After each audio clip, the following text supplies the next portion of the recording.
todos pro gramado. O seu, o meu, o nosso Granada Cast foi lançado. Estamos aqui de volta, meus amigos, depois de muito tempo. É aquele negócio, só não tem jeito para duas coisas na vida: a morte e que os escuros vão fazer piada. Estamos aqui para falar da temporada, que já está na semana 14, isso mesmo, semana 14. Vamos falar sobre a semana que passou, vamos falar sobre essa semana agora, que está muito legal, vai ser a semana mais importante dessa temporada. E vamos falar antes também dos times que foram eliminados, claro, porque a gente precisa fazer um panorama sobre tudo o que aconteceu. Certo, Wendler? Senhor Wendler? Tudo certo. Estamos aqui, né, mais uma vez. Infelizmente, torci o tornozelo, estou de molho, mas estamos aí brigando pelos playoffs. Mais uma vez, né? Espero que dessa vez a gente consiga.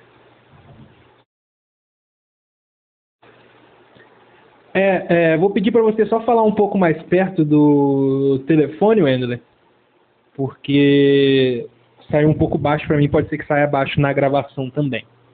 Então, sem mais delongas,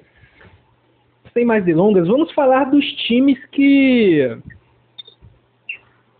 deixaram a desejar nessa temporada. Eu queria começar falando sobre o Benfica 49ers, Wendler, que para mim foi um time mais do mesmo no sentido de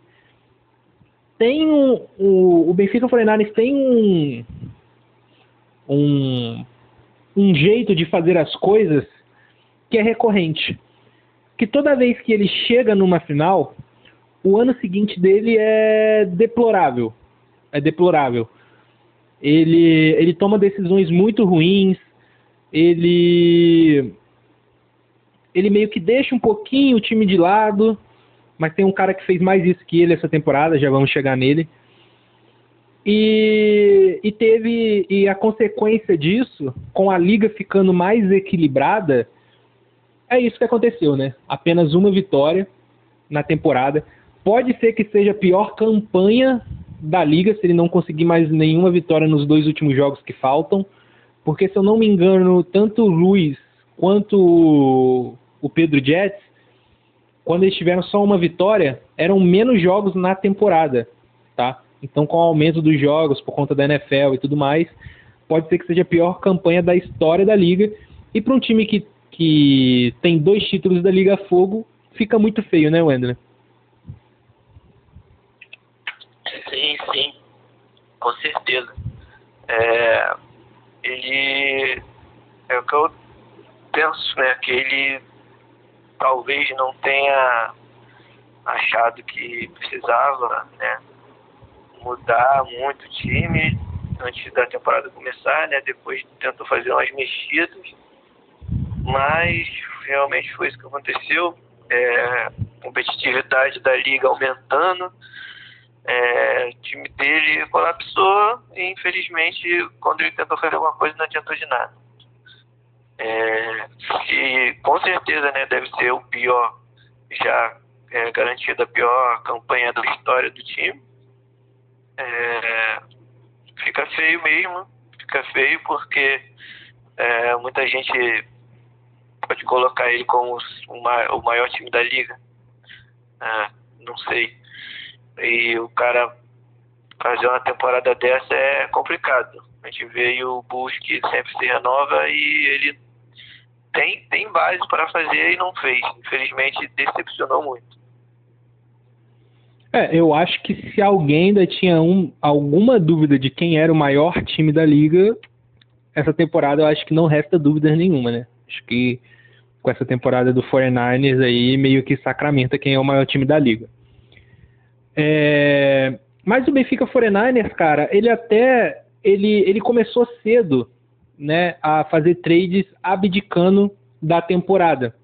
tá? Eu não vou dizer que é errado o que ele fez, mas assim, igual a gente falou, esse lance dele de sempre abdicar, ele joga uma temporada sério, aí ele chega na final, na outra ele meio que se torna relapso. Eu não sei se ele acha que o time dele já tá bom o suficiente, que não precisa de nenhuma adição, não precisa fazer nada, que vai continuar chegando, mas a liga chegou num ponto de tamanho equilíbrio que nesse momento o Benfica 49ers ele não pode se dar ao luxo de fazer um soft rebuild, que foi o que o Rio Thunderbulls fez. O Benfica 49ers, nesse momento, apesar dele ter peças interessantes, como Jamar Chase, enfim, tem George Kittle, tem jogadores interessantes lá. Para mim, o Benfica 49ers é um full rebuild já, né? E a campanha mostra isso. Pode ser que, inclusive, ele consiga resolver em apenas um draft, porque ele tem 3 escolhas de primeira rodada e mais 2 de segunda, se eu não me engano. Mas não foi um soft rebuild pro Benfica 49ers. Ele deixou muito para lá e vai ter que fazer um rebuild completo. Bom, vamos falar então agora sobre o El Paso Rattlesnakes, senhor Wendler. O que você acha que aconteceu com o El Paso Rattlesnakes nessa temporada? O El Paso, acho que foi não vou dizer o contrário, né, mas pelo GM, sim, foi o contrário do que aconteceu com o 49ers. Aí eu já acho que ele deveria, né, ter ido para um rebuild. Eu acho que muita gente colocou El Paso, inclusive já acima da prateleira que pelo menos eu acreditei que estava antes da temporada começar. Acho que foi até por ali mesmo onde ele está, que eu coloquei na votação do Power Ranking, acho que foi 6º, 7º. Por quê? Porque no começo da temporada dá para você ver que tinha muito buraco. E ele tentou fazer aquelas contratações pontuais, mas não deu certo, né? Muitas trades ruins, que ele sempre faz, né? Aquelas trades boas que o cara chega para impactar, né? E corrigir uma posição que talvez ele esteja precisando, mas desde o começo já dava para ver que tinha muita posição para melhorar. Dependendo do ataque dos Ravens, Lamar não está jogando bem, Henry não está sendo o que foi ano passado, o Zay Flowers também, parece que o melhor ano dele vai ser o de Uruk. Não sei o que aconteceu com ele também. Enfim, ele botou muita esperança de que os Ravens iam repetir, né, o que fez ano passado, e tentou fazer umas contratações pontuais que não deram certo. E infelizmente aqui a gente já não vejo um norte para ele assim no futuro, em questão de ter pique, não tem. Teria Exatamente. que vender algumas peças que eu acho que já poderia ter vendido essa temporada para buscar no draft, talvez recuperar, né, o desempenho do time dele, que tem uma tradição, né, tem uma certa tradição na Liga Fogo. E eu ia falar isso no início, mas foi bom até você ter lembrado, né, que teve toda aquela treta lá no início do ano, né, dos Scorpions se movimentando, dos Pirates se movimentando, Dragons se movimentando e tendo como pivô o Rio Thunderbulls ali, que incomodou muita gente falando que é um absurdo fazer isso, que não deveria fazer isso, não sei o quê. Exatamente todos os times que criticaram as movimentações estão eliminados dos playoffs, tá? O El Paso Rattlesnakes ele ainda tem uma chance matemática, mas aqui no nosso podcast aqui no Granada a gente já está colocando como virtualmente eliminado. E todos esses times que criticaram estão eliminados dos playoffs. Você tem São Luís Schools eliminado, que a gente não vai falar sobre ele aqui, porque de score a gente não fala. A gente tem o Rio de Janeiro Blind Rapids eliminado, a gente tem o El Paso Rattlesnakes eliminado, a gente tem o Benfica 49ers eliminado. Em contrapartida, todos os outros times que estavam envolvidos nessas trades estão brigando de forma eficaz e efetiva pela pós-temporada.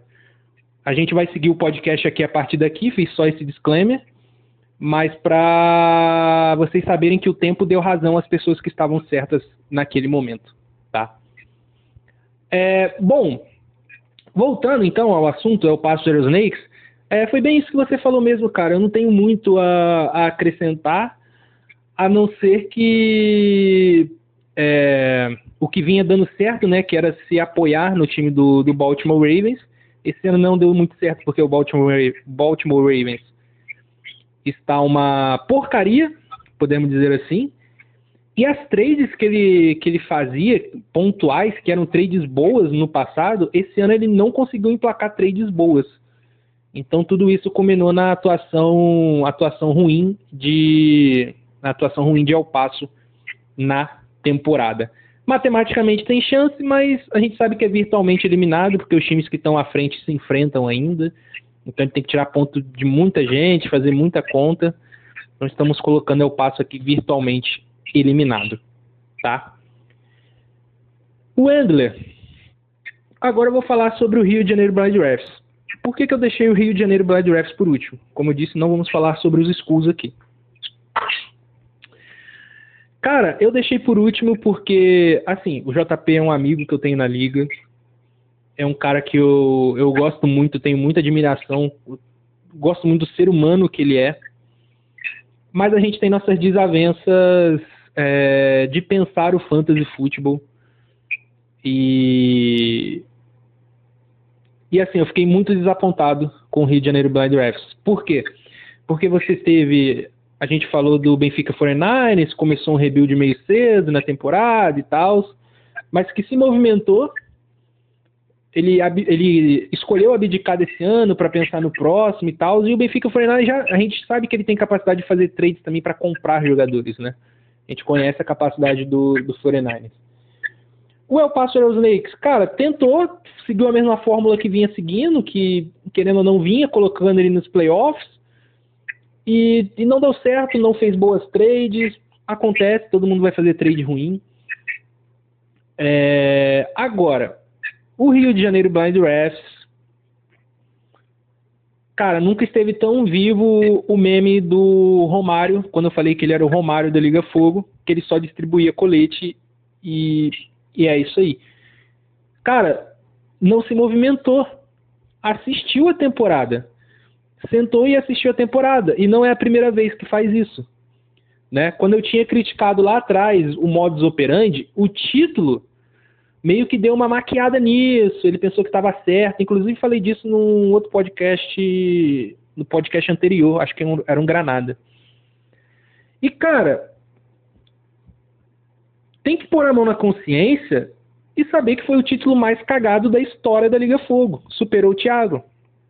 Foi um alinhamento de planetas ali que dificilmente vai acontecer de novo. Esse nível de alinhamento.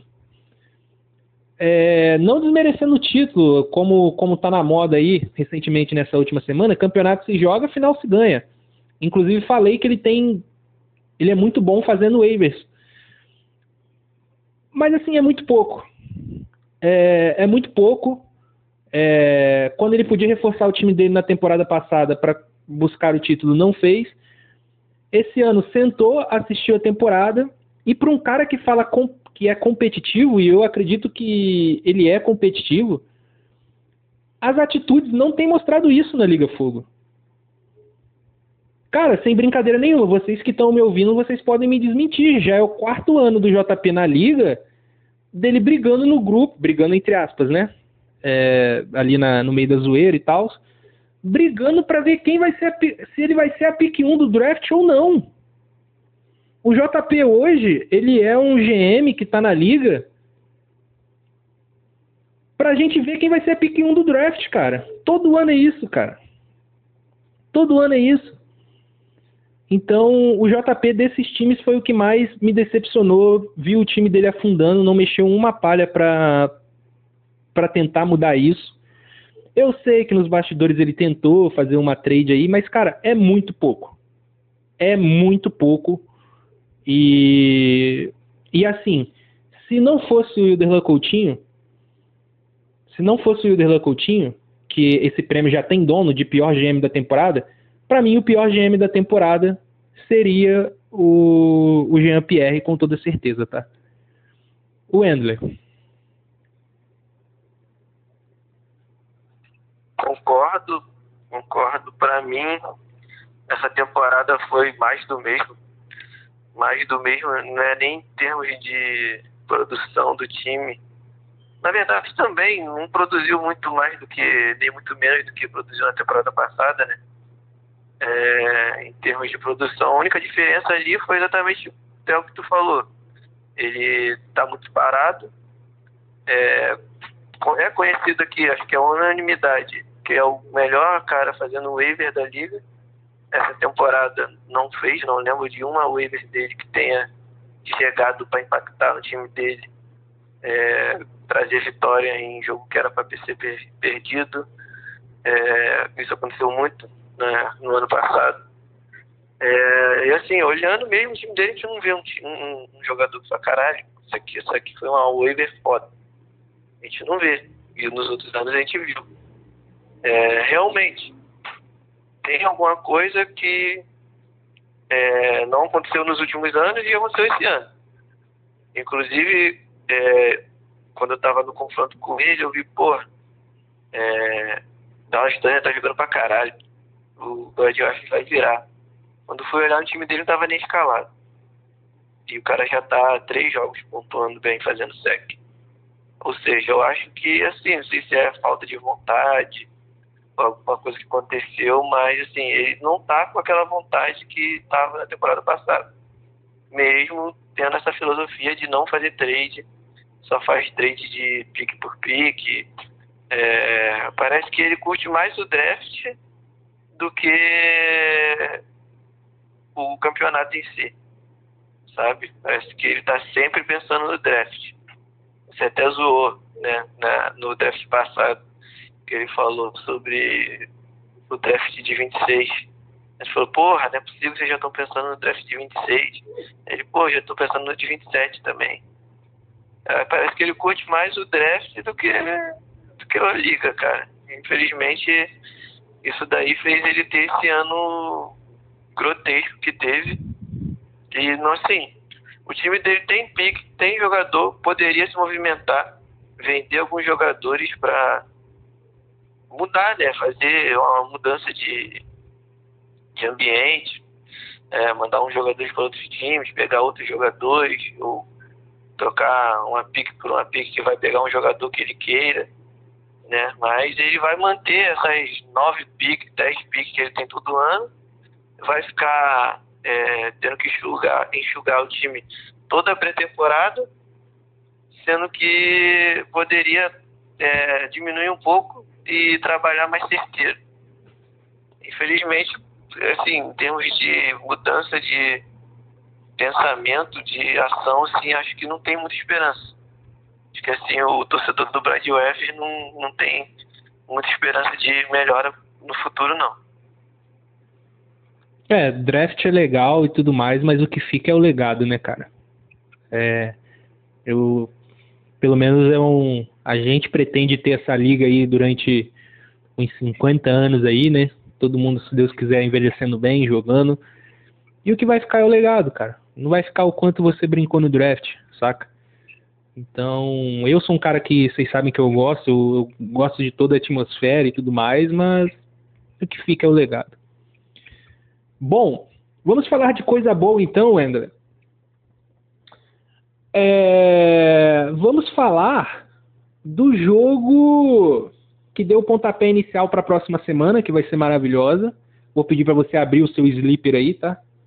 Porque o mecanismo que a gente está fazendo aqui não me permite que eu abra. Que foi Rio Thunderbulls e San Luis Pirates na semana que passou. O Rio Thunderbulls ganhou por 180 a 152. E primeiro eu quero começar falando dos Pirates. Apesar dos Pirates terem perdido esse jogo, pontuando pouco, eu tava olhando a escalação e não é um time ruim, cara. Não é um time ruim. O Doug tem um problema Inclusive o Doug tem um problema crônico no time dele que é QB, né? Inclusive ele comprou o Baker Mayfield e o Baker Mayfield parou de jogar bola automaticamente. Mas até nesse jogo, o QB dele foi muito bem. Foi muito bem, muito bem mesmo. E peça por peça, cara, o time é bom, mas vem decaindo ao decorrer da temporada. Eu acredito sim que os Pirates possam ainda pegar essa vaga. Esses 2 jogos aí vão ser de suma importância. Mas eu acredito sim que os Pirates têm condições de beliscar essa vaga. Pode ficar de fora também, obviamente, mas tem condições sim de beliscar essa vaguinha, mesmo o time caindo de produção aí no final da temporada. E quanto ao Rio Thunderbulls, cara, é um time que vem se mostrando resiliente mais uma vez, né? Passou por, enfim, lesões todo mundo passa, mas assim, teve umas semanas ali que lesões acumuladas com byes, deixou o time assim, tendo que escalar quem tinha, né? Ia para campo quem estava disponível. E nas 2 semanas que antecedeu esse jogo, que para mim, que sou GM do Rio, agora falando como GM, foi a semana mais difícil do Rio Thunderbulls, as 2 últimas semanas, a 11 e a 12, ele conseguiu um 2-0, tá? Nem eu acreditei nesse 2-0 quando eu parei para pensar depois. E como vem acontecendo ano após ano, agora o Rio Thunderbulls está ganhando as peças que estavam lesionadas, o Omarion Hampton pode voltar agora, terminou as byes. Apesar dos 180 pontos, esse time está numa viés de alta. E é um time que ano após ano cresce em dezembro e eu acho que vem muito forte aí para beliscar essa vaga e gerar trabalho para os times que, se confirmar, né, a vaga, gerar trabalho para os times que estão nos playoffs. O que você acha desse? Quer falar sobre os Pirates? Quer falar sobre os Bulls? Fica à vontade, Wendel. Falar aqui sobre o confronto, né? Foi que assim, parecia que ia ser mais equilibrado, né? Antes de começar, né? Os 2 times aí estavam, como é que eu posso dizer? Projetados, né, para fazer uma boa pontuação. Acabou que o Pirates se decepcionou, o Bulls ficou ali o mínimo, né, que você tem que fazer. A gente coloca 180 como assim, tem que fazer pelo menos 180 para poder ganhar. Mas assim, o Bulls está aí fortalecido porque ganhou um jogo importante. Com certeza era assim, no contexto da liga, era o mais importante da rodada, né? O jogo. E o Pirates dá uma enfraquecida num momento crucial que a gente está vendo que o Doug também está dando uma desanimada, parece. Não sei. Talvez até por isso mesmo, né? Que ele estava numa sequência muito boa, um momento difícil ali, ele ganhou muitos jogos seguidos e agora o time deu uma caída na reta final. Talvez isso tenha dado uma murchada nele, né? Mas é aquilo. Ele ainda tem uma vantagem, tá com uma vitória a mais. Só depende dele, ele tem que usar aí alguma coisa de combustível para tentar pelo menos uma vitória aí nessas 2 últimas rodadas aí, para ver se consegue ficar ali, né, pelo menos onde ele tá, que já dá a vaga para os playoffs. Em relação ao Bulls, é aquilo, né, falando de temporada, sempre se reinventa e sempre tá brigando. O famoso é igual o Flamengo, o famoso não pode deixar chegar, que se chegar, fudeu. Não pode deixar chegar. E deixaram chegar. Agora está em segundo. E é um dos favoritos. Sempre um dos favoritos para ganhar o título. E nessa temporada não foi diferente.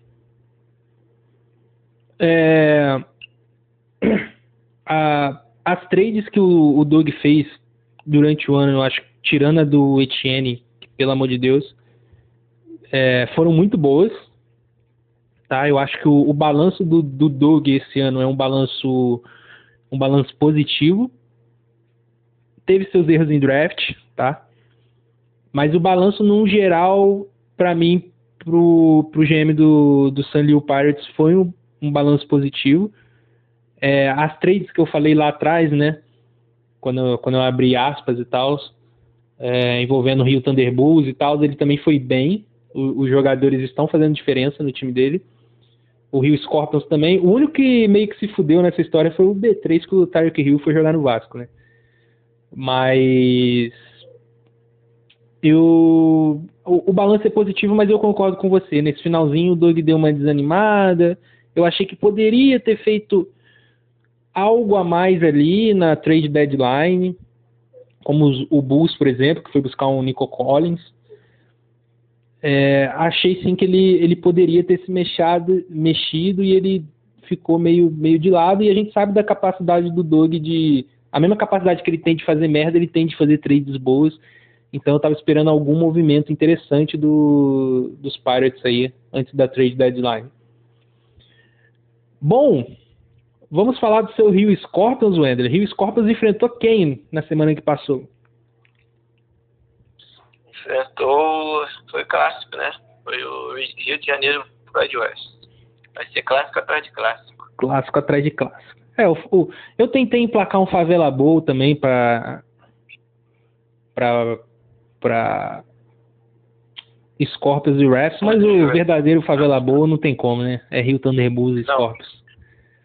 O Refs é time de elite. Time de elite, exato. Bom, o Rio Scorpions, cara, a gente até brincou no grupo lá esses dias e tudo mais. É um cara que os times que estão na frente estão tentando correr para ver quem passa a linha de chegada primeiro, porque meio que tem a sensação que o Rio Scorpions vai atropelar o que ficar por último ali, né? Dentre os quatro. Você olha no retrovisor, vem o Rio Scorpions correndo a todo vapor. E eu acredito que todos os times que estão brigando por playoffs estão torcendo contra o Rio Scorpions nesse exato momento. Porque, na minha visão, se pega a vaga para os playoffs, ele se torna automaticamente o favorito a levar o título da Liga Fogo, tá? O time está jogando muito bem nessa reta final de temporada. Eu acho que o Rio Scorpions demorou a achar a sua formação titular. Ele demorou a confiar em alguns caras, mas agora tá vindo com tudo, tá pontuando muito, muito, muito bem, passando da casa dos 190 quase todo jogo aí nessas últimas semanas. Então, o Rio Scorpions, cuidado com o Rio Scorpions. Quer falar alguma coisa sobre o seu time, André?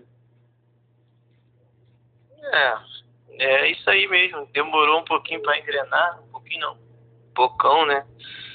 Infelizmente é uma combinação, né?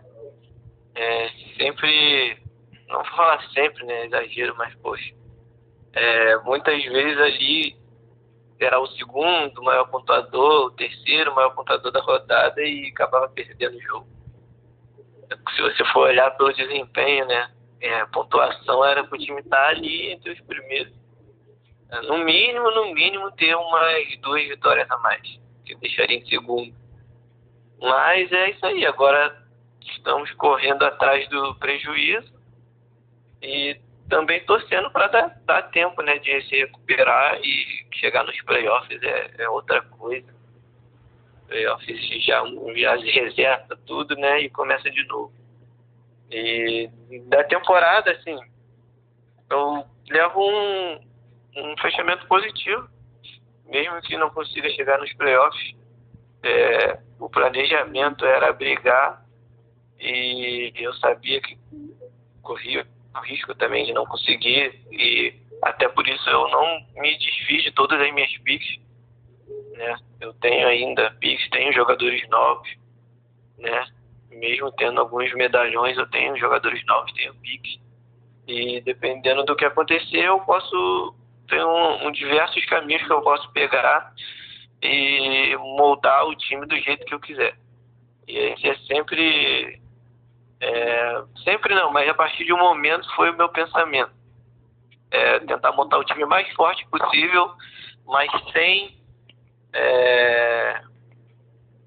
deixar assim, sem uma árvore de possibilidades para cada cenário que possa acontecer. Eu tenho uma opção do que eu posso fazer, o que eu quero fazer. Então, mesmo que não chegue nos playoffs, não é balanço negativo, é balanço positivo. E agora o time vai para o jogo mais importante, né, da temporada. E torcer aqui, né, para os jogadores fazer o que estão fazendo nesses últimos jogos. Fazendo o que está fazendo, provavelmente a vitória vem. Porque realmente, como você falou, é o time atualmente que está melhor, está pontuando mais. Espero que continue assim, né? E agora vamos falar sobre... o Rio Corpus é meio que chovendo molhado, é o melhor time da temporada atualmente, desse final de temporada. E é isso. Vamos falar agora sobre o Minas Dragons e o Munique Barbárias, um jogo que definiu o primeiro matematicamente classificado para os playoffs da Liga Fogo. O Wakanda Huskies irá fazer sua primeira aparição na pós-temporada. E eu queria mostrar que o Wakanda e Rio Scorpions estão em polos diferentes, né? Você tem o Rio Scorpions com um recorde não tão bom, mas que pontua muito, e você tem um Wakanda Smokers aí, que já está classificado matematicamente, primeiro time a se classificar,